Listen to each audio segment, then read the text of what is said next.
नमस्कार। प्रभा साक्षी न्यूज नाटक और आप सभी का स्वागत है।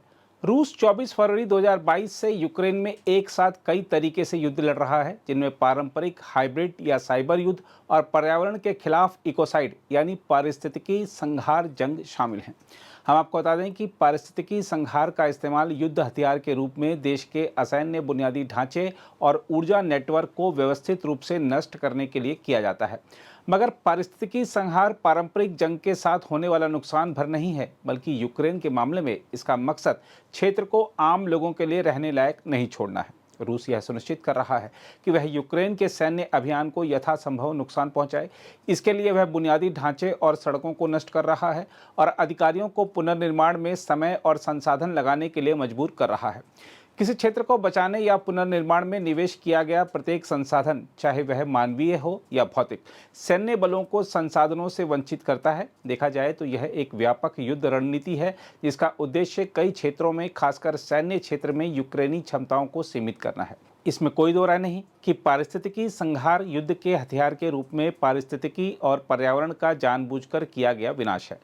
पर्यावरण कानून के विशेषज्ञ लॉरेंट नेरेट ने पारिस्थितिकी संहार को इस प्रकार परिभाषित किया है कि अपराधों की सूची में शामिल ऐसी कोई भी व्यापक या व्यवस्थित कार्रवाई जो पर्यावरण को व्यापक, स्थायी और गंभीर क्षति पहुंचाती है तथा जानबूझकर की गई होती और पूरी जानकारी के साथ की जाती है। हम आपको बता दें कि युद्ध के हथियार के रूप में पारिस्थितिकी संहार के अध्ययन का पता वियतनाम युद्ध से लगाया जा सकता है, जब अमेरिकियों ने बड़े पैमाने पर बमबारी अभियान चलाए थे ताकि क्षेत्र को आबादी के लिए निर्जन बनाया जा सके।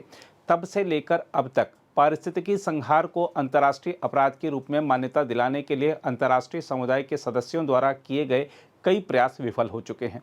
यह संघर्ष आज भी जारी है। फरवरी 2022 में रूसी आक्रमण की शुरुआत के बाद से यूक्रेनी राष्ट्रपति ने पारिस्थितिकी संहार को अंतर्राष्ट्रीय तौर पर मान्यता नहीं देने की निंदा की है। अंतर्राष्ट्रीय आपराधिक न्यायालय यानी आईसीसी इसे अपराध के रूप में मान्यता नहीं देता। हम आपको बता दें कि नरसंहार, युद्ध अपराध, मानवता के विरुद्ध अपराध और आक्रामकता, इन 4 अपराध पर आईसीसी का अधिकार क्षेत्र है।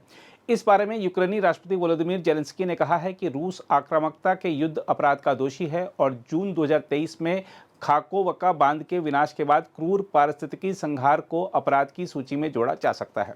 आईसीसी के अधिकार क्षेत्र में आने वाले अन्य अपराधों से पारिस्थितिकी संहार को शामिल कर जेलेंस्की चाहते हैं कि युद्ध से हुई क्षति की गंभीरता की और अंतर्राष्ट्रीय समुदाय का ध्यान आकर्षित किया जा सके। वैसे खाकोवका बांध इस युद्ध का एकमात्र मामला नहीं है।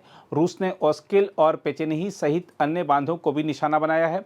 इसने जापोरिज्जिया परमाणु ऊर्जा संयंत्र के आसपास भी हमले किए हैं। चूंकि पारिस्थितिकी संहार वर्तमान में अंतर्राष्ट्रीय कानून के तहत अपराध नहीं है, इसलिए यूक्रेन पारिस्थितिकी संहार के अपराधियों पर अपने स्वयं की आपराधिक संहिता के तहत मुकदमा चला सकता है।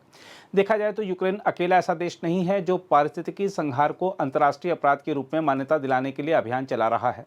वनुआतु ने 2019 में यह प्रस्ताव रखा था, जिसका हाल ही में फिजी और समोआ ने समर्थन किया था, जो प्रशांत महासागर के 2 द्वीप देश हैं और जलवायु परिवर्तन और महासागरों के बढ़ते जलस्तर के प्रति विशेष रूप से संवेदनशील हैं।